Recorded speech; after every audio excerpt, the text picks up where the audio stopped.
Tonight, we're covering the life and legacy of the groundbreaking naturalist Charles Darwin.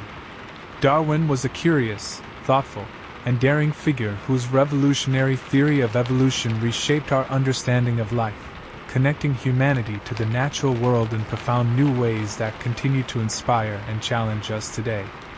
So, before we all get nice and comfortable, take a moment, if you haven't already, to like the video and subscribe to the channel.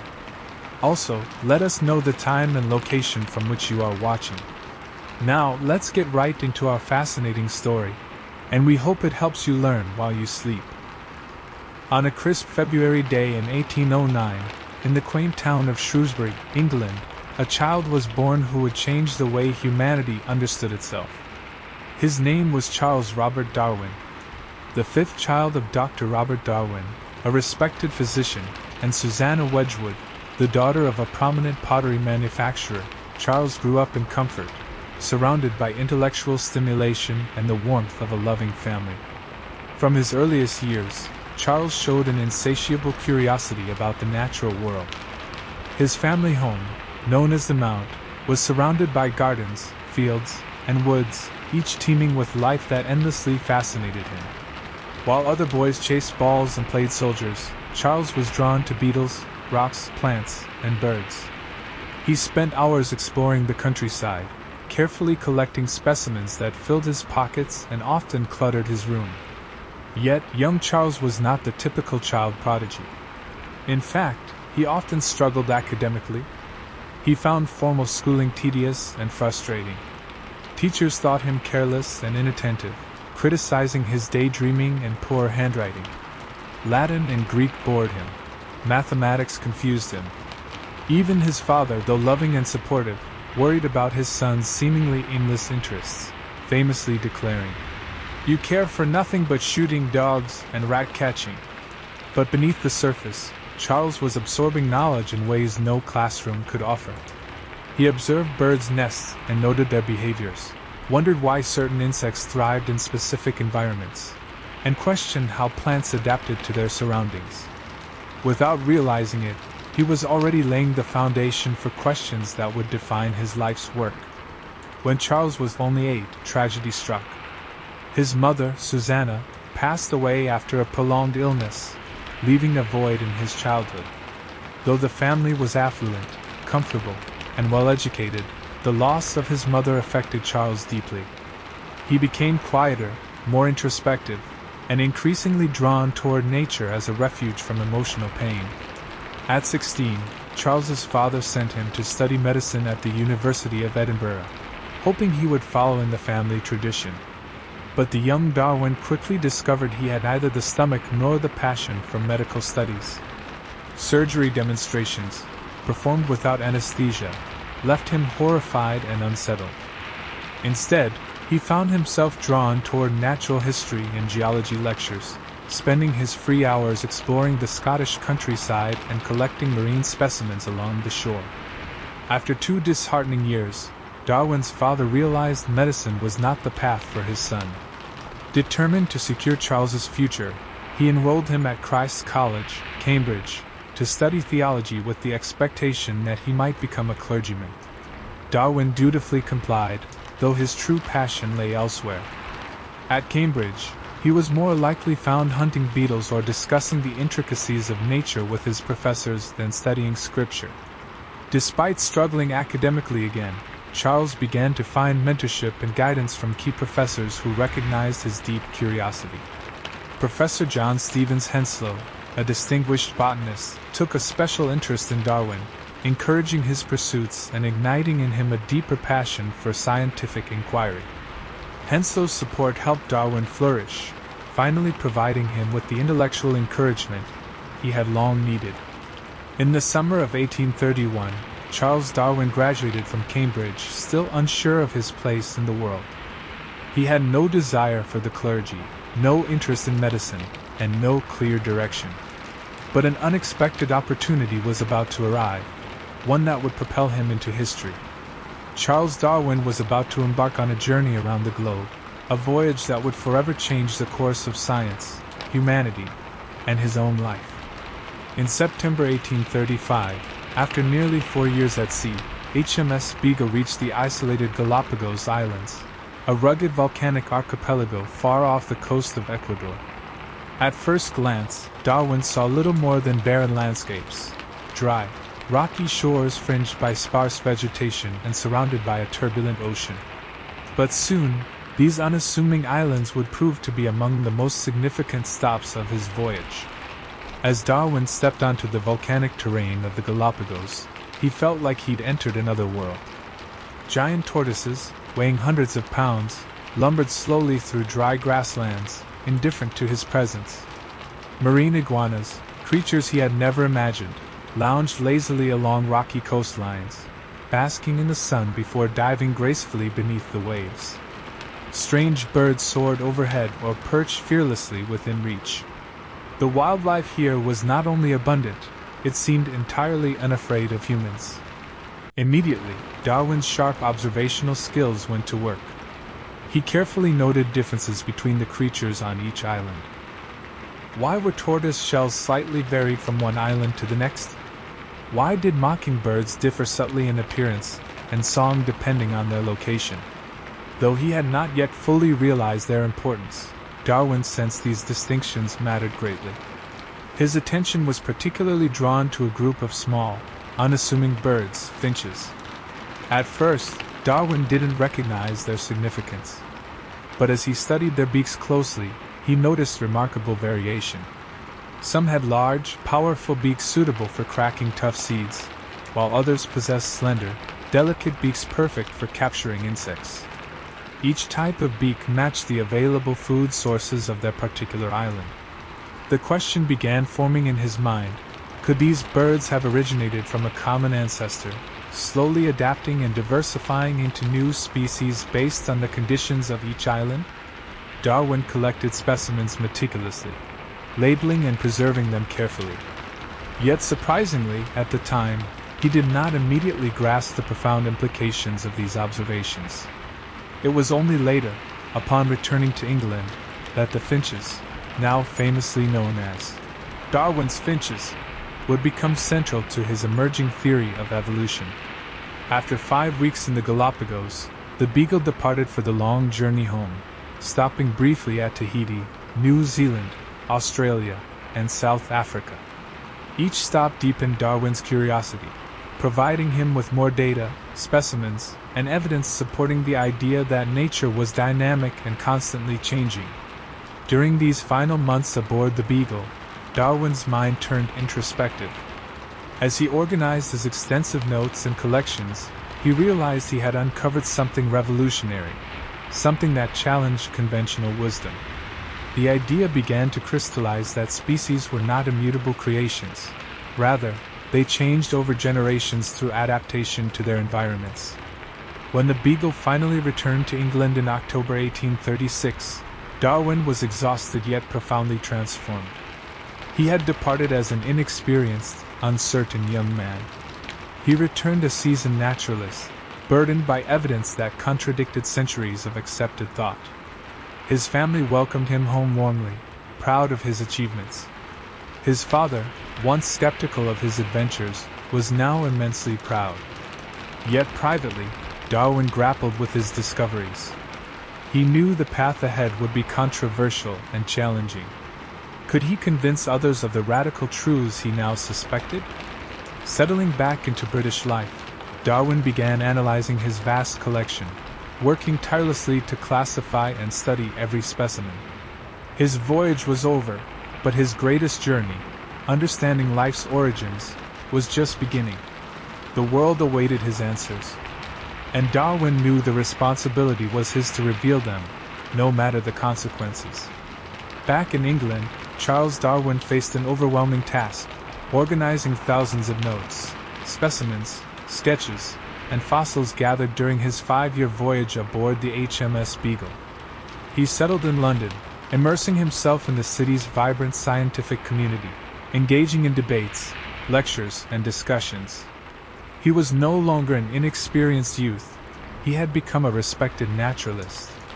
Darwin quickly published detailed scientific accounts of his journey, sharing discoveries about geology, zoology, and anthropology. These publications elevated his reputation among Britain's scientific elite. However, deep down, Darwin knew his most significant ideas, the ones that hinted at species change and adaptation, were not yet ready for the public eye. He confided privately in close friends and scientific allies, such as geologist Charles Lyell and botanist Joseph Hooker. He tested his revolutionary concepts quietly, sensing the resistance they would inevitably provoke. Victorian society held strong religious beliefs, asserting that species were individually created by divine will, permanent and unchanging.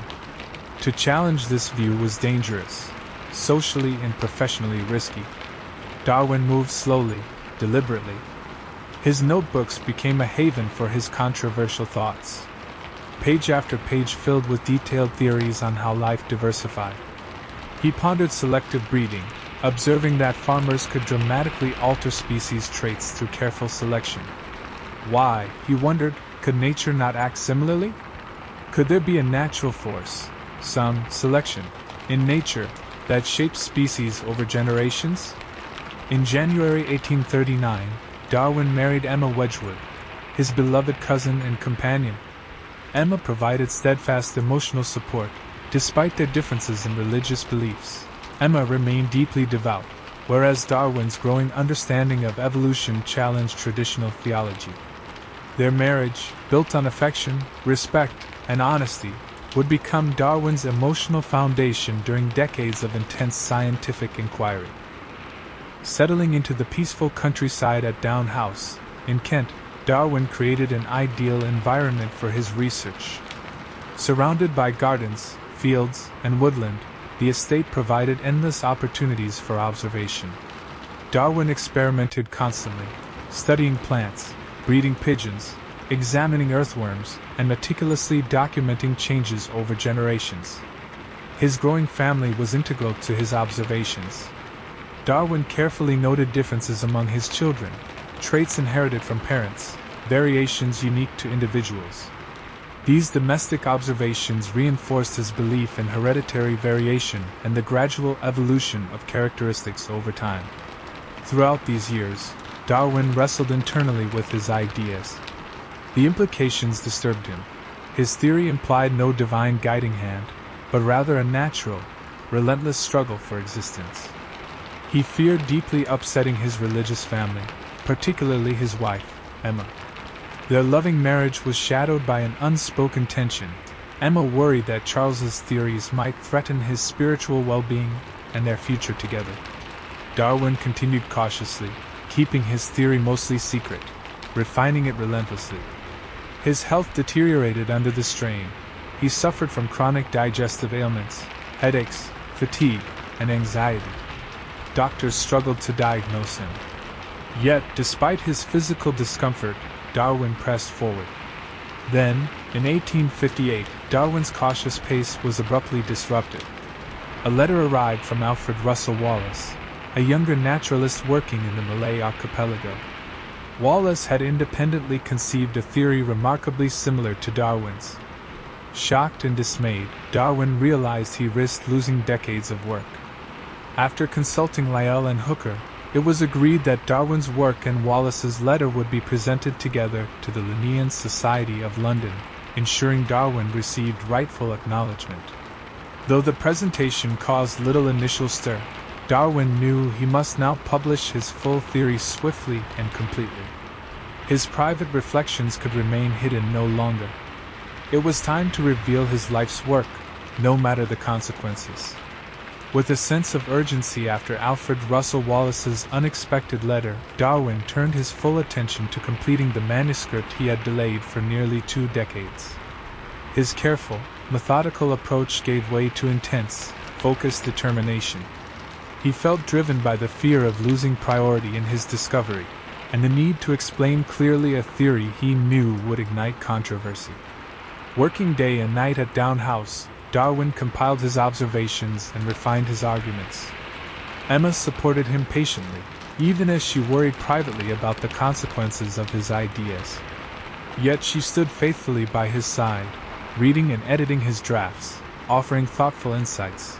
despite the profound challenge his theory posed to her religious beliefs. Finally, after months of relentless labor, Darwin's manuscript was ready. On November 24, 1859, it was published under the title, On the Origin of Species by Means of Natural Selection. The first edition sold out immediately, its ideas quickly igniting fierce debate across England, Europe, and beyond. In the book, Darwin carefully laid out his evidence. He described the vast variety of life he had observed, from the unique species of the Galapagos Islands to domesticated animals selectively bred by humans. Darwin introduced the concept of natural selection, arguing that species evolve gradually as individuals with beneficial traits survive, reproduce, and pass these traits to offspring. Over countless generations, this process could lead to entirely new species. Though Darwin avoided explicitly discussing human evolution in this initial work, understanding that doing so would amplify controversy, his implications were clear. Humans, he implied subtly, were subject to the same natural forces as animals and plants. This idea challenged prevailing religious beliefs about humanity's special status as divinely created beings, stirring immediate and passionate reactions. The public response was swift and polarizing. Some readers saw Darwin's theory as a revelation, a masterful explanation of nature's complexity. Scientists praised his meticulous evidence and thoughtful reasoning. Supporters like Thomas Huxley became vocal advocates, publicly defending Darwin's ideas, sometimes fiercely debating his critics. Huxley, famously called Darwin's bulldog, championed evolution's scientific validity, despite aggressive opposition. Yet many others reacted with anger, fear, and ridicule. Clergymen attacked Darwin from pulpits, accusing him of undermining religious faith and promoting atheism. Some called the theory absurd, even dangerous. Critics mocked Darwin publicly, depicting him as foolish or misguided. Personal attacks wounded Darwin deeply, as his gentle temperament made controversy difficult for him. Privately, Darwin remained steadfast in his convictions. Although controversy troubled him, he believed deeply in the scientific method and trusted the strength of evidence above dogma. Letters poured in from scientists worldwide, some praising, some condemning, but many intrigued, seeking clarification. Darwin patiently responded, clarifying points, engaging respectfully even with opponents. He revised and improved subsequent editions of The Origin, reinforcing his arguments with new evidence. As debates raged publicly, Darwin remained largely secluded at Down House, continuing research quietly. He worked diligently, studying orchids, earthworms, and plants, providing further evidence supporting evolution. His health, though fragile, improved somewhat away from public pressure. Emma cared for him devotedly, understanding his need for quiet and routine. Within a few short years, Darwin had become one of the most famous and controversial figures in science. Though he rarely appeared publicly, preferring quiet family life, his name became synonymous with evolutionary theory. The idea of natural selection transformed biology, influencing countless fields of science, philosophy, and theology. Darwin had unleashed a storm, yet he stood firm, convinced of the truth he had uncovered. His greatest challenge, though, still lay ahead, addressing openly the evolution of humanity itself. By the late 1860s, Charles Darwin had firmly established his theory of evolution by natural selection. Despite persistent controversies, many within the scientific community began accepting his ideas, acknowledging the overwhelming evidence he presented. Still, Darwin knew a critical topic remained untouched, a subject he had deliberately avoided in The Origin of Species, human evolution. Darwin understood the gravity of approaching human origins. It was one thing to suggest that plants, insects, and birds evolved through natural selection, but asserting humans had evolved from animal ancestors threatened long-held religious beliefs about humanity's divine creation. He anticipated strong resistance, knowing it could deeply unsettle even many of his supporters. Yet Darwin believed it dishonest to avoid this vital topic any longer. His conscience compelled him forward. In 1871, after extensive research and careful thought, Darwin published another groundbreaking book, The Descent of Man, and Selection in Relation to Sex. This work explicitly applied evolutionary principles to humans, proposing that humankind shared common ancestors with apes and had evolved gradually over countless generations. The publication ignited immediate controversy and widespread debate, more intense than ever. Darwin had not merely suggested humanity evolved physically. He argued explicitly that human morality, intelligence, emotions, and social structures were also products of natural selection. He claimed that even the most refined human traits could be traced back to basic instincts observable in animals. To Victorian society, this notion felt unsettling, bordering on scandalous. Religious leaders swiftly condemned Darwin, viewing his theory as an assault on faith itself. The idea that humanity arose from primitive ancestors seemed, to many, an insult to divine order. Critics accused Darwin of degrading human dignity, comparing humans to mere animals. Cartoons portrayed him as an ape-like figure, mocking his scientific credibility and moral character. Despite personal attacks and ridicule, Darwin stood firm. He never enjoyed conflict, yet he refused to compromise scientific truth for comfort. He responded patiently and respectfully to criticism, reaffirming his position through careful explanations and new evidence. He encouraged open-minded debate, believing truth could withstand scrutiny. Privately, Darwin grappled with the emotional toll of controversy. His fragile health worsened amid stress and public attacks. He often retreated to his tranquil home at Down House, where he found solace among family, nature, and quiet study. Emma remained his constant companion, providing emotional strength despite their theological differences. Their enduring love and mutual respect helped Darwin navigate turbulent waters. During this period, Darwin also explored another critical component of evolutionary theory, sexual selection. He noticed that animals displayed elaborate behaviors and striking physical characteristics not necessarily helpful for survival, like vibrant feathers, elaborate songs, or complex mating dances. Darwin proposed that such traits evolved because they enhanced reproductive success, attracting mates or intimidating rivals. He believed human characteristics, including standards of beauty, musical talent, and even moral behaviors, might have evolved similarly, influenced by mate choice and competition. The scientific community gradually recognized the significance of Darwin's insights. Younger scientists, inspired by Darwin's courage and rigor, expanded upon his theories, providing additional evidence and refining details. Notable figures like Thomas Huxley continued fiercely defending Darwin, further legitimizing evolutionary science. Within a decade, Darwin's theory significantly reshaped scientific understanding of human origins.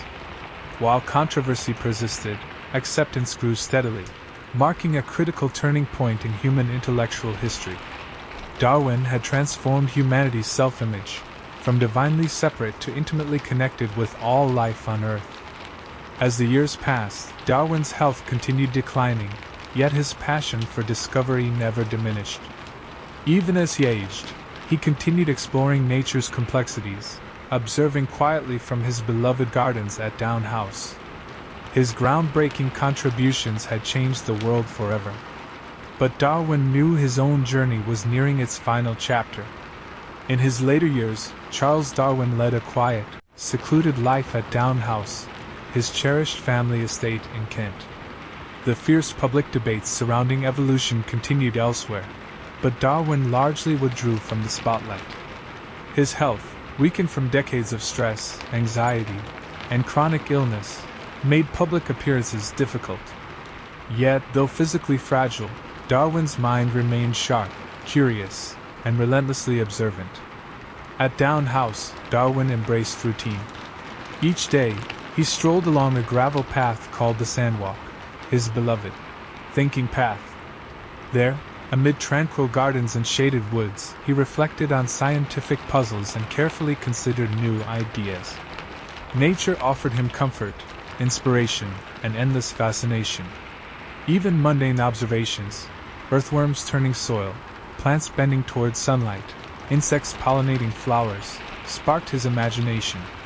Darwin particularly loved studying earthworms.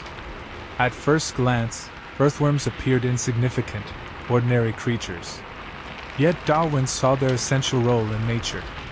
Patiently, he documented how earthworms recycled nutrients, transformed soil structure, and aided plant growth.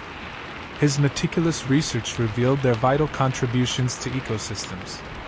His book on worms, published in 1881, became a surprising bestseller, reaffirming Darwin's gift for transforming seemingly trivial observations into profound scientific insights. Throughout these peaceful years, Darwin found solace and joy within family life. He adored his grandchildren, delighting in their playful curiosity, laughter, and affection. To them, he wasn't the controversial scientist. He was simply Grandpapa, gentle, patient, and kind. Darwin often involved his family in informal experiments, sharing his fascination with nature through daily life. Together, they observed bees pollinating flowers, plants growing, and small creatures inhabiting their gardens. Emma remained Darwin's greatest source of comfort and strength. Despite their differing beliefs, Emma's deep religious faith contrasted with Darwin's agnosticism. Their marriage remained strong, respectful, and deeply affectionate. They relied on each other, providing emotional stability amid external controversies. Darwin treasured Emma's quiet wisdom and kindness, often reflecting privately on his fortune in finding such a loyal partner. In his reflective moments, Darwin often pondered spirituality and life's mysteries. Though deeply skeptical of traditional religious doctrines, he felt profound reverence toward nature's intricacy and beauty. He confessed uncertainty about life's ultimate questions, humbly acknowledging human limits in comprehending the universe fully. He believed science, rather than diminishing wonder, enhanced appreciation of nature's mysteries. As Darwin aged, recognition for his achievements spread worldwide. Letters arrived daily, from admirers, critics, scholars, and ordinary people fascinated by evolution's implications. While Darwin appreciated recognition, he preferred modesty. He rarely accepted honors or public accolades, choosing instead quiet dignity and simplicity. His greatest reward, he once said, was the privilege of lifelong study, endless curiosity satisfied through patient observation and inquiry. Yet controversy lingered. Darwin's theories continued provoking passionate debate between science and religion. Evolution challenged deeply held beliefs, unsettling traditional faith for many. Still, Darwin himself remained respectful toward faith, acknowledging evolution need not necessarily undermine religion altogether. Privately, he worried less about public opinion, focusing instead on careful research, truth, and evidence. By his late 60s, Darwin's health further declined. He grew increasingly frail, experiencing heart problems and weakness. Yet he continued gentle daily routines, short walks, quiet reflection, experiments in his greenhouse. Each day, nature remained his teacher, providing endless fascination, comfort, and insight. Approaching his final years, Darwin felt deep gratitude. His life had been defined by discovery, controversy, and revolutionary ideas. He had altered humanity's understanding of itself and its place in nature. Yet at heart, Darwin remained modest, simply a careful observer humbled by nature's complexity, amazed at life's diversity, and eternally curious about the mysteries yet unsolved. His legacy was profound. But Darwin himself quietly awaited the next chapter, at peace within the gardens of Down House. By the early 1880s, Charles Darwin, now in his 70s, felt himself nearing the end of a remarkable journey. Decades of groundbreaking research, profound discoveries, and public controversy had left their mark, both physically and emotionally. Darwin's once robust frame had grown frail, his energy diminished, but his intellectual curiosity remained as vibrant as ever. At Down House, Darwin increasingly spent his days quietly reflecting. He carefully arranged his notes, letters, and manuscripts, ensuring his life's work remained organized for future generations. His beloved wife, Emma, stayed constantly by his side, supporting him with tenderness and unwavering devotion. Darwin found peace among the familiar comforts of home. His greenhouse filled with exotic plants, his study stacked high with books, his garden vibrant with life he had studied so closely. Even as his body slowed, he maintained a gentle routine of daily walks along his sandwalk path, pausing frequently to observe small details. A beetle crawling across leaves, petals turning towards sunlight, or birds gathering twigs. These simple moments continued bringing Darwin immense joy, reminding him of the fundamental unity and wonder in nature. Family became more precious to Darwin as time passed. Visits from children and grandchildren brought moments of happiness amid his declining health. Darwin listened lovingly to stories of their daily lives, finding comfort in their laughter and warmth. He marveled at the legacy of life he had helped create, feeling deep gratitude for these quiet family moments. Yet even in these tranquil days, Darwin's mind never fully rested. He pondered the implications of his theories and reflected upon the mysteries still unsolved. Evolution, he believed, provided a framework for understanding life, but it was far from a complete answer. Darwin humbly acknowledged the limitations of human understanding, recognizing that some questions might forever remain beyond our grasp. One subject often on Darwin's mind was religion. His groundbreaking work had profoundly challenged traditional religious teachings, leading some critics to label him as an enemy of faith. But Darwin himself felt far more nuanced about the relationship between science and spirituality. He had gradually moved away from religious orthodoxy, yet he never became hostile toward belief. Instead, Darwin saw nature itself as deeply spiritual, filled with beauty, harmony, and mysteries that inspired reverence rather than doubt. He believed that science and religion need not necessarily conflict, but could coexist with mutual respect. Despite ongoing debates surrounding his work, Darwin received numerous honors in these later years. Societies across the world elected him as a member. Universities awarded honorary degrees. Yet Darwin typically declined public ceremonies, preferring solitude and simplicity. Recognition, though appreciated, meant less to him than the quiet satisfaction gained from a life devoted to curiosity and discovery. In early 1882, Darwin's health took a turn for the worse. He experienced severe chest pains and exhaustion, gradually becoming bedridden. Emma watched lovingly over him, knowing their time together was drawing to a close. Darwin himself accepted this calmly, facing his final days with quiet dignity. He spoke gently with family, shared tender memories, and expressed gratitude for a lifetime of experiences, both joyful and challenging. On April 19, 1882, Charles Darwin peacefully passed away at Down House, surrounded by loved ones. He left the world gently, having fulfilled a profound and revolutionary purpose. His journey had transformed humanity's understanding of itself and its relationship to nature, forever changing science and society. Yet Darwin's legacy would live on far beyond his lifetime. Even in death, the curiosity, courage, and compassion that defined his life would continue inspiring generations to come. More than a century after his death, Charles Darwin's influence remains profound, widespread, and deeply embedded in humanity's collective understanding. His revolutionary ideas continue shaping science, society, education, and how humans perceive their place in the natural world. Darwin is no longer merely a historical figure. He symbolizes a deeper human quest for truth, curiosity, and understanding. Today, evolution is fundamental knowledge, taught in schools, explored in laboratories, and used daily to advance medicine, agriculture, conservation, and countless other fields. Darwin's insight into natural selection offers scientists the critical framework to confront pressing challenges, from antibiotic resistance and disease control to protecting endangered species and addressing climate change impacts on ecosystems. Yet Darwin's greatest gift was not just scientific knowledge, it was the method he embodied: relentless curiosity, careful observation, evidence-based reasoning, and courage to question accepted truths.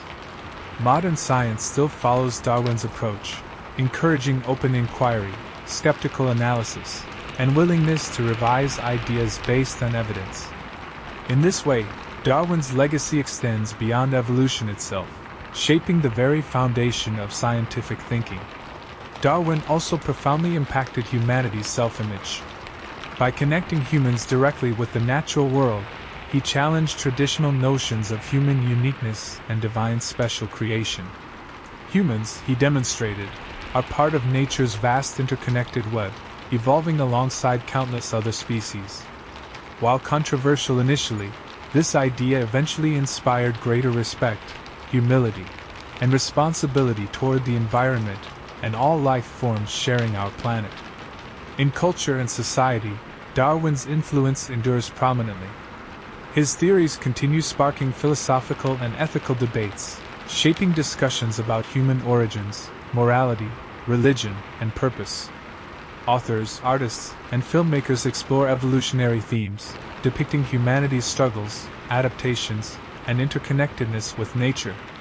Darwin's ideas challenge people to rethink their place in the universe, prompting reflection about responsibility, compassion, and coexistence. Darwin himself remains a powerful symbol.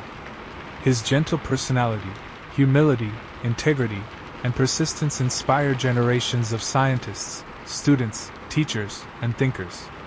Museums dedicated to Darwin and evolution welcome millions annually, spreading knowledge of his life, discoveries, and significance. His beloved Down House, now a museum, invites visitors worldwide to walk the same gardens, greenhouse, and sandwalk path where Darwin pondered evolution's mysteries quietly. Globally, Darwin's birthday, February 12th, is celebrated as Darwin Day, a time to honor science, reason, curiosity, and intellectual courage. Events include lectures, exhibitions, debates, and school activities, encouraging exploration of Darwin's ideas and legacy. Darwin Day reminds humanity annually that knowledge thrives best in an environment of openness, curiosity, and thoughtful inquiry.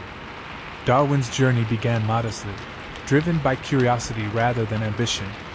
Aboard HMS Beagle, he had no idea his quiet observations would transform human understanding forever. He endured skepticism, ridicule, and doubt, but never abandoned his pursuit of truth. Darwin taught humanity that knowledge is not static. It grows gradually, built upon careful observation, open questioning, and evidence-based reasoning. Ultimately, Darwin showed that courage and curiosity could change the world profoundly. His legacy proves that one individual, committed to truth and exploration, can inspire lasting transformation. The challenges Darwin faced, the skepticism he overcame, the careful method he embodied, all remain instructive today, guiding humanity's ongoing search for understanding and meaning. Charles Darwin's voyage ended long ago, but his journey continues, through every student inspired by curiosity, every scientist pushing boundaries of knowledge, and every individual who looks at nature with wonder, respect, and awe. His profound legacy lives on, not just in textbooks or museums, but in humanity's endless pursuit of truth and understanding, a timeless journey that continues indefinitely, guided always by Darwin's gentle spirit, boundless curiosity, and remarkable courage.